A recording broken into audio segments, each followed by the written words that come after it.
नमस्कार, मैं हूं अखिलेश पांडे और आप देख रहे हैं सी न्यूज़ भारत। वक्त हो चुका है न्यूज़ बुलेटिन का। खबरों के इस बुलेटिन में सबसे पहले हम बात करेंगे अमरोहा की, जहां पुलिस और गौ तस्करी करने वाले बदमाशों के बीच हुई मुठभेड़। साथ ही आपको दिखाएंगे कि कैसे प्रयागराज में किया गया स्वास्थ्य केंद्र सिरसा में स्वास्थ्य मेले का आयोजन। आगे आपको बताएंगे कि कहां मुख्य चिकित्सा एवं स्वास्थ्य अधिकारी को आशा कार्यकर्ताओं ने सेवा समाप्ति के संबंध में सौंपा ज्ञापन। और भी तमाम खबरों पर आइए विस्तार से करते हैं चर्चा। खबर अमरोहा से है, जहां अमरोहा जनपद के थाना सैदन गली पुलिस रमजान व नवरात्रि को लेकर गश्त कर रही थी। तभी एक आम के बाग में गौवंश पशु को काटने के लिए ले जाए जा रहे दो तस्कर बदमाशों से पुलिस की मुठभेड़ हो गई और बदमाशों ने पुलिस पर फायरिंग कर दी, जिसमें एक सिपाही घायल हो गया। जवाबी फायरिंग में बदमाश के पैर में गोली लग गई और एक बदमाश मौके से फरार हो गया। वहीं मौके से पुलिस ने एक गौवंशीय पशु, एक तमंचा कारतूस व एक बाइक बरामद की है और गौवंशीय पशुओं को काटने के उपकरण भी मौके से बरामद किए हैं। वहीं घायल बदमाश फरमान पुत्र अंसार निवासी संभल जनपद के सराय तरीन का रहने वाला है और थाना सैदन गली से वंचित चल रहा था। इस पर लगभग 11 मुकदमे दर्ज हैं। फरार गौ तस्कर मस्तीन पुत्र मुन्ना निवासी टप्पल जनपद अलीगढ़ की गिरफ्तारी का प्रयास किया जा रहा है। अमरोहा से सी न्यूज़ संवाददाता गौरव श्रीमाली की रिपोर्ट।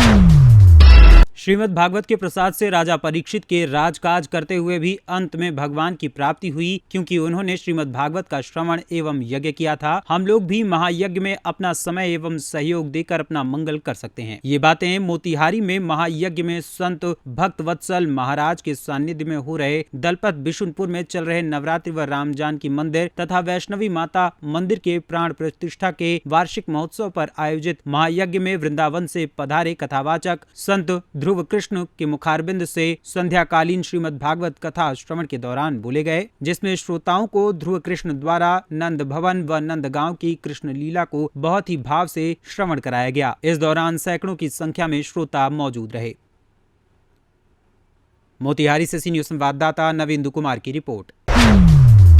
खबर प्रयागराज के है, जहां मेजा सामुदायिक स्वास्थ्य केंद्र रामनगर के अंतर्गत प्राथमिक स्वास्थ्य केंद्र सिरसा पर स्वास्थ्य मेले का आयोजन किया गया, जिसमें मुख्य स्वास्थ्य अधिकारी डॉक्टर आशु पांडे द्वारा ब्लॉक स्तरीय बृहद स्वास्थ्य मेले का आयोजन किया गया। अधीक्षक डॉक्टर नीरज सिंह पटेल के द्वारा मुख्य अतिथियों का माल्यार्पण कर स्वागत किया गया। मुख्य अतिथि सांसद रीता बहुगुणा जोशी द्वारा फीता काट कर मेले का उद्घाटन किया गया। मेले में Ayushman card, TB, malaria, dengue, filaria, कुष्ठ रोग से संबंधित आवश्यक जाँच, उपचार एवं संदर्भ सुविधाएं प्रदान की गईं, जिसमें वरिष्ठ चिकित्सक doctor Dushyant Singh, doctor D K. Tiwari, Manoj Patel, Ankit आदि ने अपना अहम योगदान दिया। प्रयागराज से सी न्यूज़ संवाददाता बुद्धसेन वर्मा की रिपोर्ट।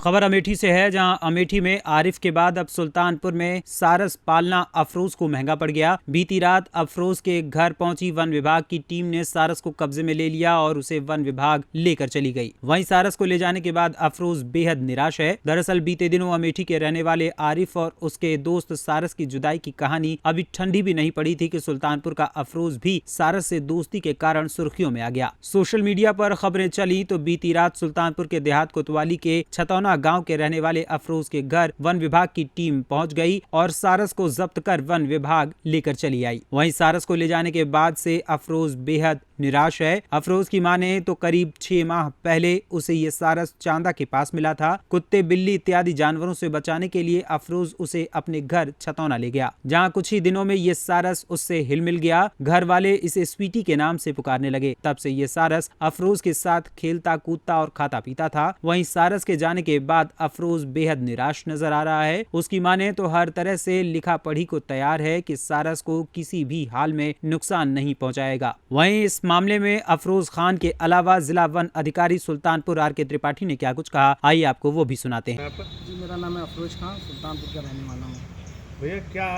मतलब वो पक्षी आया आपके पास, रहा इतने दिन, क्या जुड़ाव आपसे, कैसे आपको मिला, कैसे क्या हुआ, तो डिटेल में बताइए। जी, हम आपके चैनल के माध्यम से बता दें कि काफ़ी लोग आए पूछ रहे थे। मैंने एक सच्चाई जो भी है मैं वही बता रहा हूँ हर चैनल में कि मेरे भैया गए थे तो वहाँ पे एक तालाब था। वहाँ किनारे ये कम से कम 20 या 25 दिन की उम्र थी, जो मुर्गी के बच्चे की तरह। या तो उसको नज़रअंदाज कर दिया जाता, इंसानियत नहीं रहती।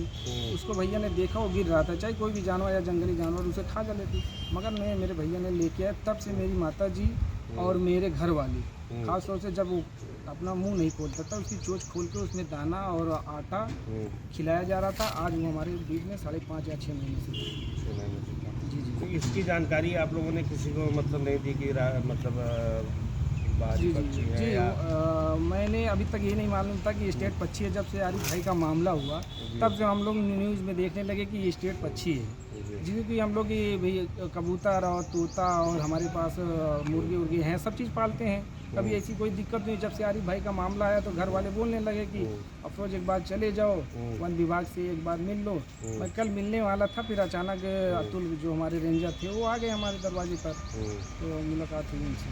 तो फिर क्या बोले अतुल जी? फिर अतुल ने बोला कि अतुल जी बोले कि ऐसा हम सुबह आएंगे लेके जाएंगे। फिर हम रमज़ान था हमारा, तो हम गए थे अफ्तार करने, तो अचानक पूरा विभाग 3-4 गाड़ी से पूरे अधिकारी जो भी हमारे वन विभाग के अधिकारी है सब आए। सर क्या प्रकरण था, क्या था पूरा सारस का?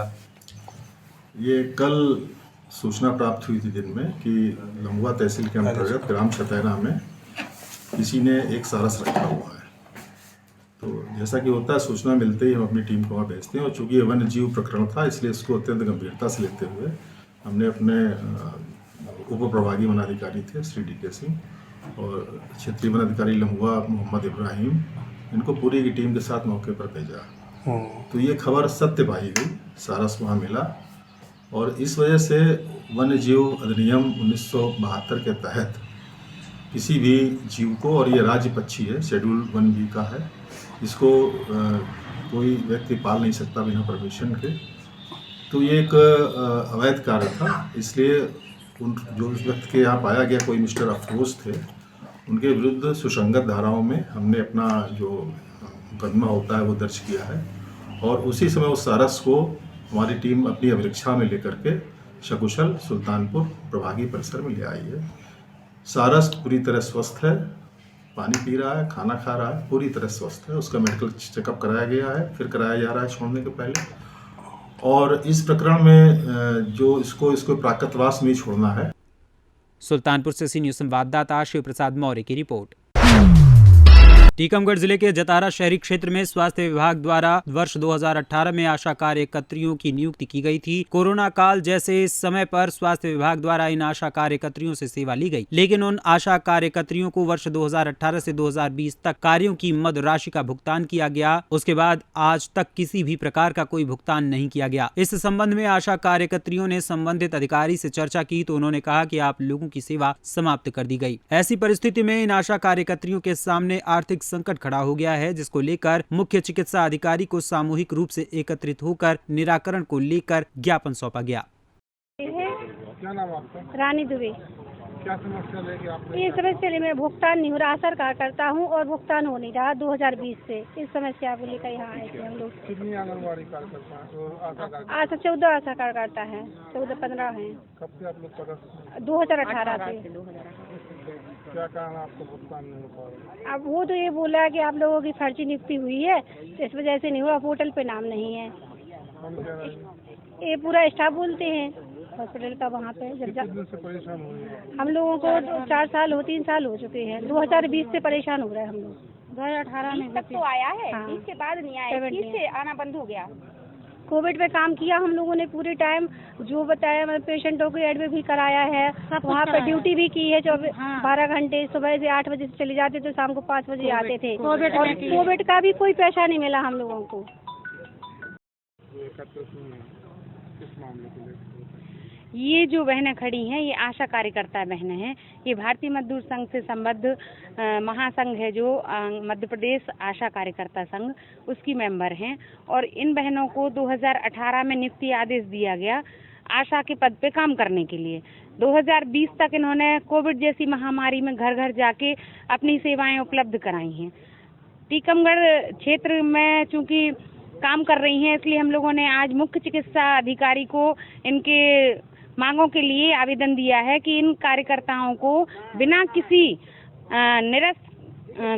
निरस्ती का आदेश दिए हुए इनका जो पेमेंट आता था इनकी सेवाओं के बदले में वो रोक दिया गया है। और नियमित 2 वर्षों से इनको मानदेय दिया नहीं जा रहा है, काम इनसे लगातार लिया गया है। अब ये बेचारी अपनी आर्थिक स्थिति गड़बड़ाने के कारण दर दर भटक रही हैं और अधिकारियों के द्वारा बताया जा रहा है कि इनकी नियुक्ति ही इल्लीगल तरीके से की गई थी। अगर नियुक्ति इल्लीगल तरीके से की गई थी तो इनके खातों में जो राशि आई है उसका भुगतान हुआ है वो तो मध्य प्रदेश शासन के स्वास्थ्य विभाग के द्वारा ही किया गया है।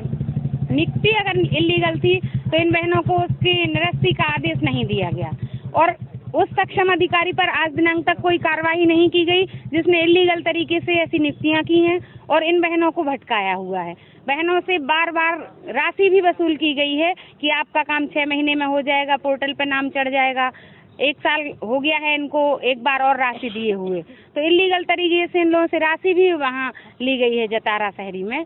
जब अगर आदेश नहीं था नियुक्ति का तो बहनों को भटकाकर इनकी नियुक्ति प्रक्रिया क्यों की गई? शासन को इसको संज्ञान में लेना चाहिए और ऐसे अधिकारियों के खिलाफ कार्रवाई करनी चाहिए ताकि भविष्य में अन्य विभागों में भी जो भ्रष्टाचार हो रहा है उस पर रोक लगाई जा सके। टीकमगढ़ से सी न्यूज़ संवाददाता मनोज खरे की रिपोर्ट।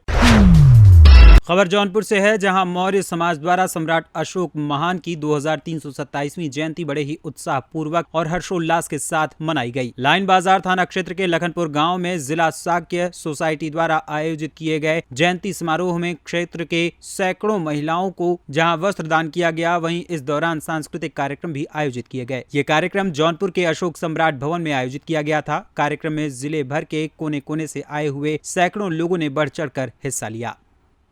कौन सी जयंती मनाई, मतलब कौन से कितनी बार की जयंती है, कितने दिन की है, क्या कार्यक्रम रखा गया? आज सम्राट अशोक की जयंती जो मनाई जा रही है, हर वर्ष मनाया जाता है, पूरे देश मनाया जाता है। उसी प्रकार आज हम लोग शाक्य मौर्य सोसाइटी के लोग, शाक्य मौर्य सभा के लोग मिल करके सम्राट अशोक जो भवन बना हुआ है लखनपुर में, हिसामपुर में, वहाँ हम लोग बड़े धूमधाम से मनाने का काम कर रहे हैं और सारे हम लोग जन जन तक जाकर घर घर जाकर प्रचार प्रसार किए हैं और यही हम लोग जो है आज का प्रोग्राम है, जिसे उसमें मुख्य अतिथि माननीय राजेंद्र प्रसाद मौर्य जी, विधायक प्रतापगढ़ आ रहे हैं, मौर्य बंधु क्लब के राम सजीवन मौर्य जी आ रहे हैं, तमाम ऐसे वक्ता दूर दूर के लोग आ रहे हैं।